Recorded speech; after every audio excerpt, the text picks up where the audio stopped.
If you have an interest in horses and love learning more about horses, the horse industry, teaching, or even managing your own horse business, then you're in the right place. We would love you to join us on our mission, which is to improve the lives of horses around the world through the education of riders, handlers, and trainers. So get comfortable, listen in, and enjoy. This has been another episode sponsored by Online Horse College.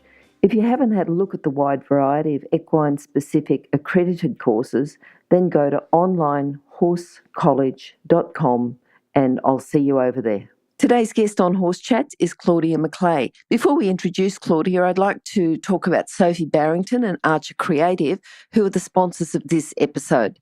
The experts in equine business marketing. If you'd like to talk to Sophie, the best way is to go to horsechats.com, search for Sophie, search for Barrington, search for Archer Creative, and you'll find out all about her.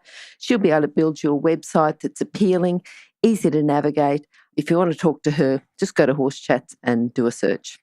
Now, we've got Claudia Macleay, who's had a background in recreational horses. She's a qualified coach. She's teaching at Centennial Park, Sydney, and amongst other places, and I might ask her a question or two about that. She's done the largest and most detailed study ever undertaken in Australia on feeding and management practices of horses, and she's in the process of preparing for her PhD in equine nutrition. I'm sure we'll learn a lot about feeding, equine nutrition, and associated things today. How are you today anyway? All good. Really excited to be on the show. Good. Now, Claudia, we normally start off with a favourite quote. What have you got? Yep. I think my favourite quote has got to be one from Pat Pirelli. Yep. It's pretty well known. It's, if your horse says no, you either ask the wrong question or you ask the question wrong. And I really think this quote's so important. It's about not placing the blame on the horse, yes, but it needs to be up to us as owners, trainers and carers to correct our miscommunications and to learn from the horse. So, yeah, that's really one of my favourites. I think he's got quite a few, hasn't he? He's got a very good way with words. Yeah, look, there's a lot of great quotes out there, but I try and remember that when I'm in the saddle. If I, if I get a leg yield wrong, if I ask something wrong, it's up to me. What did I do? Tried. What have I done? Exactly. That's my one. Yeah. All right. Now, starting with horses, what age were you? Well, tell us about some early memories with you with horses. Yeah, sure. So my earliest memory would be when my parents bought me my first plastic horse. I was 3 and I was hooked. Yep. This little plastic horse is still sitting on my bookshelf at home at 25 years old now. Its name's Opie. So, yeah, a very old and battered horse. But at the same time, where I was living, there was a little girl in my street who loved horses, and both of us would play for hours and hours with our horses. And as I grew older, my mum could see I wasn't growing out of the horses. I loved them. And every school holidays, I got to go to pony camp. Every school holidays, I was on trail rides. And Mum let it just keep going from there until it was lessons, every fortnight, then lessons every week, then lessons a couple of times a week. And, the rule was always, though, you're only allowed a horse after you finish high school because Mum wasn't going to clean a stable. Sure. So, I think you've had a good background, but I love the little plastic horse. I think that's cute. He's still there. Yeah. I looked back on him. Now, tell us about your career with horses, because you actually started off at uni doing something else, didn't you? You probably thought... I really did. Yep. Yeah. So I started uni at the University of New South Wales at the College of Fine Arts doing fine arts, majoring in sculpture. And I had a bit of a clash with a art lecturer in second year. He didn't want me to keep doing artworks of horses. And being the horse person I was very passionate about doing horses. Yeah. And that really, it really upset me. I just wanted to do that. So I started spending more time with my horses, just riding more. And I thought, you know what, I'm going to go into coaching. That's good. So I did my Question Australia coaching certificate. And every time I learned something, I wanted to know more. I wanted to know why. You learn the 10 rules of feeding horses. And I said, well, why? Why do you have to feed little and often? Why are they doing this? And I finished the coaching certificate, got my coaching. I did a little bit of that. And then I enrolled in equine science at Charles Sturt Uni. And that's where you start to learn the why. And I graduated from that 2015. And for the last 2 years, I've been working on my Bachelor of Science honours. I've handed that in 2 weeks ago, a little bit late finishing. but it was majoring in equine nutrition, and that was the study that I did on feeding and management practices of horse owners in Australia. So this study that you did, what were the main points? You know, if you had to pick out 3 main points that you found, because you're the person who's always asking why, that you found through the study. Yep. So number 1, horse owners in Australia are underestimating their horse's body condition score. We're looking at our horses saying they're good, but really our horses are verging on close to obese and fat. Okay, so that's the first one. Yes. Number 2, we're overfeeding our rations and we're not taking into account seasonal changes in pasture. And this hasn't just been found in my study. Another study by Macleay et al. Has found that. We're not changing our rations, basically. In winter, when we have less pasture, we still feed the same as we do in spring when our pasture starts growing and going wild. And we're not managing that to manage that obesity. So you see a lot of horses in spring, they get really fat, and then you see a lot of people saying in winter, oh, my horse has lost condition. But you need to feed accordingly. So in summer, over spring when there's lots of grass, you feed a little bit less. Over winter when there's less, you feed a bit more. So that's what we didn't see. And the third biggest point is that horse owners are actually poorly managing their pastures. 60% of pastures in this study were overgrazed. Now, I had over 4,500 responses across all of Australia. So to say 60% of people are overgrazing their pastures, that's a lot. But pastures are the cheapest way to feed your horse. They only cost 4 cents a kilo. That's a lot less than anything else. So if you have well-managed pastures, it's cheaper for you. It's better for your horse. It's better for the environment. And, that's sort of the 3 biggest findings of this study. Yeah. Yep. Just to do with the pastures and the overgrazing, I'm just thinking, because some people might say, right, well, I've got a certain amount of land. This is where I keep my horse.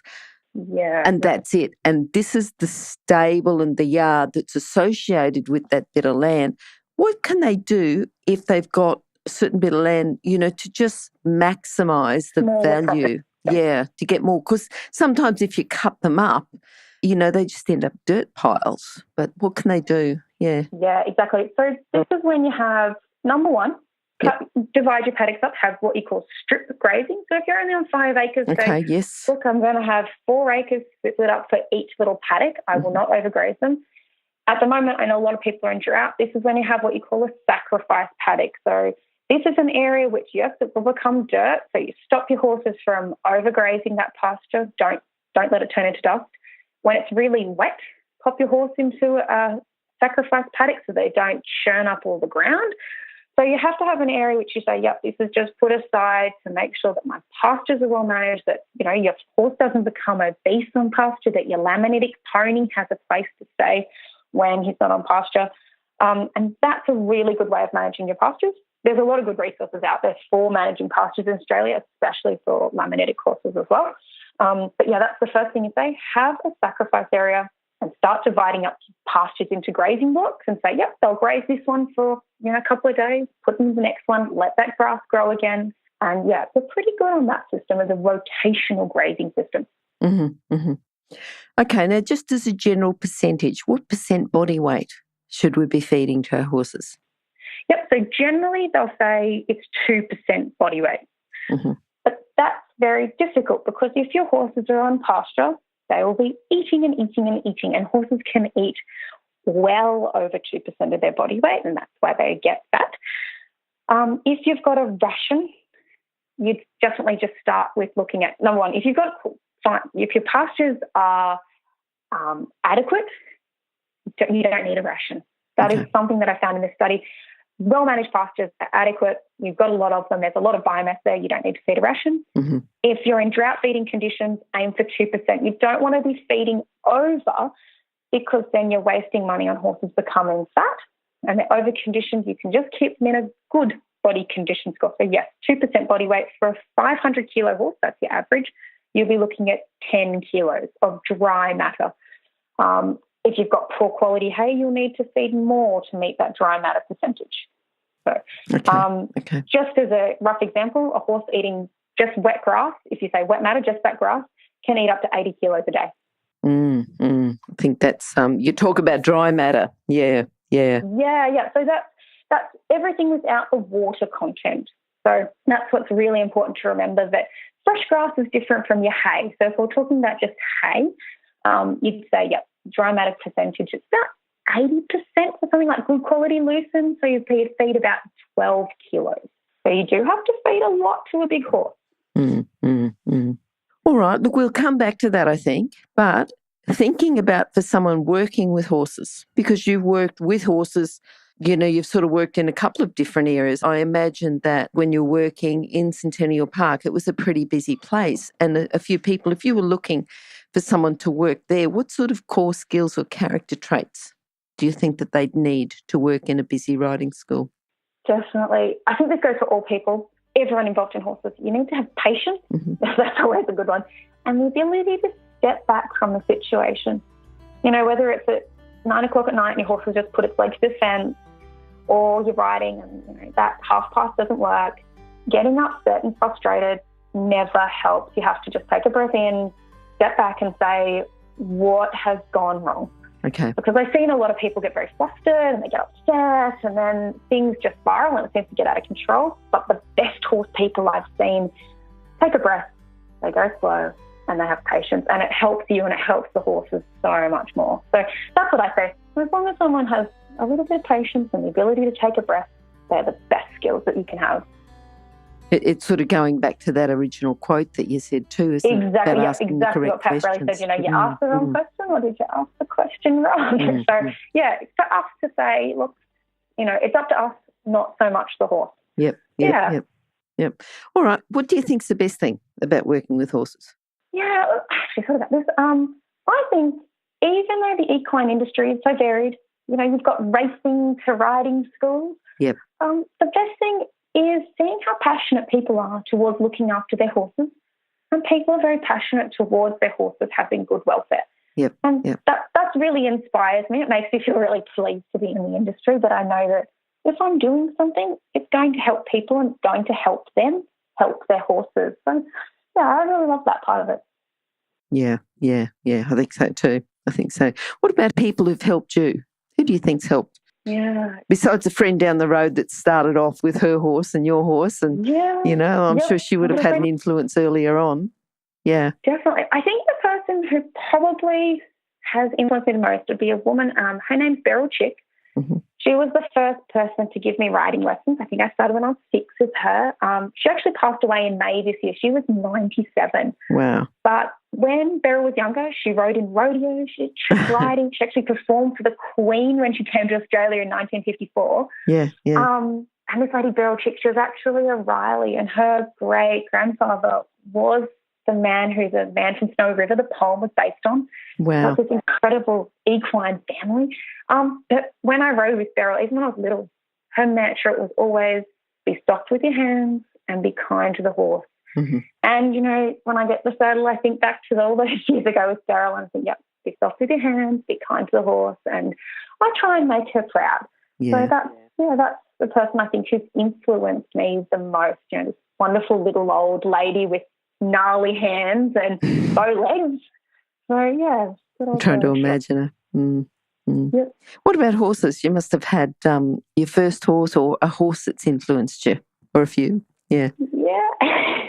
I think that the horse that's influenced me the most has definitely been my most current horse, Indy. Indy is a little thoroughbred mare and she had big problems. She still has some problems. They always do. I got Cindy just before I started equine science, and I had to change myself as a rider and as a horse person when I had Cindy, because before I had her, I think I was very complacent. I'd had always very, very good horses. So they're push-button ponies. And I was a little bit ignorant. I didn't know enough at the time. I know a little bit more now. But looking back, Cindy was a rearer. She didn't know, Andrew Macleay taught me this part, she didn't know go, stop, left, right, backwards. All these core skills that she had as a little horse off the track, she didn't have. So I had to learn all that. I had to learn, she hated being stabled. I had to learn, that stabling's not for every horse. I had to learn a lot with her about patience. Yeah. And, but if I hadn't had her, I would have stayed as the rider I was if I'd chosen a better, well-trained horse. So I've had to learn so much about horses, and she took me on my journey. Mm-hmm. So she took me on the journey into more towards equine science. Why is this horse doing this? And even as I was in equine science, starting to push yourself and go, well, why is it so? Why did the horse not do that? And you can really break it up into those equitation science points. Does the horse know stop? Does the horse know left or right? And Cindy ticked a lot of boxes, and no, she didn't. Yeah. But she's definitely been the biggest influence. Okay. If it wasn't for her, I wouldn't have changed. Yeah. What about your proudest moment? What do you think that's been? Yeah, I would say I've thought about this for a really long time. It was the first time I galloped on a horse. I would have been 10 years old. Yeah. Just becoming more and more confident. The man on the ride said, "Do you want to gallop?" And I was riding a little Papaloose pony, and I just wanted to be like the big kids. Yep. And off we went up this hill. Just that total exhilaration, the wind, the speed, the sound, and I must have floated for a week after. I was so proud of myself. Oh, that's good. That's good. So you can't get away from a good gallop, even now. I'm going to go back to your study, the whole study in the equine nutrition. Putting it all together, just the process of it, what do you think was the most challenging part of getting the information from people, putting it together and getting the study done? What do you think that would have been? It was enormous. I would say the 7 months I've sat at my computer writing the results, because it was massive. Okay. So not putting the results out there in the first place, but because you had all that information, putting it all together. Yeah. So I didn't anticipate, number one, how big it would be. So I got 4,500 usable responses based on 6,000 horses. Mm-hmm. But I asked each person 205 questions. That's a lot of questions. So my data is very, very accurate. It's very, very intense. There's quite a lot of it. But 7 months it took me to write the results. Considering that other people only took a few weeks, it was a big mental challenge. But it will bring about change in the industry, and it will be absolutely, really great data for people to look at and to use. And for the next people studying and for the next researchers, it'll be a great project. Now, Claudia, the 205 questions, I've got to ask you about them. I did the study. I was one of the several thousand people that you got the results back from. But the questions, how did you think about grouping them together? Did you think of the questions? Did you have input from other people? Just tell us a bit about how what your decisions were there. Yep, sure thing. So science builds upon science. So I went back and I looked at what other studies had been done in that area. And there have been quite a few done in the UK, a couple done in America. And I actually asked a professor from Glasgow University who did a massive online study, what were your questions? And then I went back to the next person and said, what were yours? Because I wanted the data to be quite continuous. So I want to say, if this is what horse people do in Australia, how can I compare it to the UK? So a lot of questions did come from those past studies. But then I've needed questions on pasture management. So I went through and said, if I need to work out how much pasture is growing in your paddock, what question do I need to ask? So that was some of the questions on pasture height, pasture ground cover, growth rate, where are you? And then there's some broad questions on demographics. But a lot of the final stage of this study was based on formulas from the nutrient requirements of horses. It's a set guide for feeding horses. So I had to ask people exactly what those formulas required. If you have a pregnant mare, how many months is she pregnant? Because that will tell me this is her energy requirement, this is her protein requirement, this is her mineral requirement.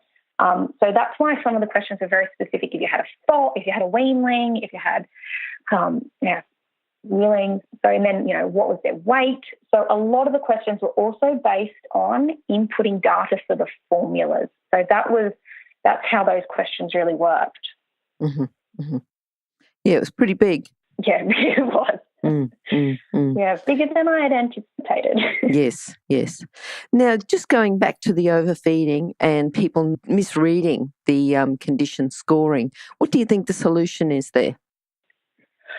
Well, number one, I think, and this isn't, like I said, just from my study, there have been others done, it's about people understanding what does a horse in a good body condition score look like. We're becoming very used to seeing fat horses, and the more you see fat horses, the more you think it's acceptable, that it's normal, but it's not normal. People like people often talk about top line in their horses, and top line is, of course, to do with muscle. But people like to fatten their horses up, and then they think that the fat is top line, whereas a horse with a big fat crest, that's fat. There's no muscle sitting above there. So it is to do with what we perceive as normal, what the horse owners understand as healthy for their horses. And yet just getting out there the image. So some of this is also to do with the media. If, you're the editor of a magazine saying, look, we're not going to accept horses that are very, very fat to be our model horse. So things like that, so that we change the perception of what we see. And it does need to be about horse health. Obesity in horses raises a lot of risk factors for diseases. You start looking at laminitis, insulin resistance. Then there's, especially in Australia, horses that are fat have problems dissipating heat. So that's a real issue if you're riding your horses in summer. You don't want them to be fat and struggling. So, yeah, there's a lot of health problems that come from obesity. So we need to also think about that side of it. Not just does your pony look nice and round and shiny in a show ring or, just in the stable. Yep. All right. So the education, you think, is more the magazine saying, we're sort of, and I'm thinking because models, is it the magazine saying we're not going to accept models? This is human models under a certain thing. It's the horse magazine saying we're not going to accept our models over like a beast. Yeah. Look, I think the Department of Primary Industries does have, and Ag Victoria does have body condition scoring charts, but they're very roughly drawn. So I think it's sort of my next project will be getting some really great drawings out there that are more accurate, getting photos of horses that are a little bit easier, photos for breeds. A lot of the information just looks like a thoroughbred, but, it's a little bit difficult when you've got a Shetland pony or do you have a draft horse. So you want to have really good information for specific breeds so that you can look at and use. So that's another thing that's getting out there. That comes back to us as equine scientists, that we need to make sure that horse people have the information. So there's a little bit to be done on both parties. All right. If you think of the rules of feeding, what do you think are the three main things that we need to think of? Say it's a new horse owner and they're asking you about feed. And they're saying, I already know the 8 rules, the 10 rules, the 12 rules, depending on which book you've read. I know the rules of feeding, but what can you tell me about what to feed my horse? What would you say is a general thing? Yeah, sure. Number one, horses have evolved to be high-fibre trickle feeders. So you need to feed them high-fibre roughage diets, little and often. So that's what they're made to do. They are made to stand there and eat. So number one, feed little and often. Number two, high-fibre. And number three is going to be don't change your feeds quickly. Because changing our feeds quickly, even within 2 weeks, if you've changed feeds within 2 weeks, increases colic risk. And colic is the biggest killer of horses. So even at the moment, I know people, if it's drought conditions and getting in new hay, don't feed them new hay straight away. Transition it slowly so that they've got a chance to change. So, feed little and often, feed fibre, make those changes slow. They're your biggest 3 things. Yep, good. If you're an equestrian coach or a horse riding instructor, or even if you aspire to be one, have a look at the free video series for horse riding instructors on the Horse Chats website. Go there now, have a look, horsechats.com. Claudia, if you've got a book, I know that you'd recommend that people read your study, but if they're going to have a book, and that's probably good too, but a book, if you've got a book that people could read about feeding horses, what would you recommend? Yeah, sure thing. So, look, I would definitely recommend Feeding Horses in Australia by Conkey Keller and Trevor Jones. It is a publication from the RIRDC, the Rural Industries Research and Development Corporation. I know it's $45. There is a copy available online to read. It's a little bit blurry though. But look, it's a really well-written, easy to understand guide on feeding horses for Australian horse owners. I highly recommend it. It's a really, really wonderful text. Okay, good. And remember, you can find all the books recommended by our guests at horsechats.com/books. You can have a look at the guest page for the individual book they recommended, or just look at the recommended books by order of popularity at horsechats.com/books. All right, what are you looking forward to now? I know you're getting ready for your PhD. It's going to be in equine nutrition. Equine nutrition is a pretty broad subject. What specialty or what are you looking at? What question are you going to ask? Yep. Look, at the moment, sort of formulating things in my head, I am interested in the gut microbial thing in the horse's stomach. So looking at what's happening with the gut microbiome in the horse's large and small intestine, how does that change with feeding? There's a lot of research at the moment going in people, but I'd be quite interested in pushing that with horses. But at the moment, the next big challenge for me is I'm heading off to Rome for the International Society on Equine Science. So that's the next big step. It's going to be very soon. Yes. Yep, that should be a good trip. I went down to the last one. I think you were down there as well. Yes. The last one Wagga. in Wagga. Yep. All right. Yeah, so there's a couple of things happening. Okay. But, still got to think about that PhD topic because it's just so big. It's just so broad. Yes, it is. Yeah. All right. Now, just in a few sentences, just summarise your philosophy in feeding horses. Yeah, I'd say there's always more to learn. That is what I've discovered after, 7 years of equine science at uni. There is always more to learn. And okay. So that's what I'd say. But even for any horse owner, whether you're riding, whether you're a farrier, whether you're doing race training, there's always more to learn. Yep. Yeah. All right, Claudia, how can people contact you? The best way at the moment is by my email, just because I am heading overseas and I'll have a different phone number while I'm overseas. So, claudiamacleay@gmail.com, all one word altogether.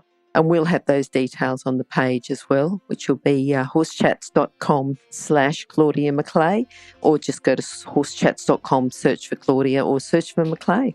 Yep. Claudia, thank you for coming. Thank you for telling us about equine nutrition. Thank you for talking about the study that you've done, and hopefully we'll get you back again soon. I'd like to hear a bit more about the topic obesity in horses. I think that you're a wealth of knowledge within that area, and I'm sure that there's lots more. We can learn a lot more as well. So look forward to talking to you again. Thank you so much, Glenys. Have a good day. You too. Bye. Thanks. Bye. Now, if you're still there, you probably know that I'm absolutely passionate about education within the horse industry. That's why I host this podcast. My other venture is Online Horse College. Have a look now at onlinehorsecollege.com and I'll see you over there. Remember that our comments and instructions are general in nature and do not take into consideration your individual horses or your individual ability and circumstances.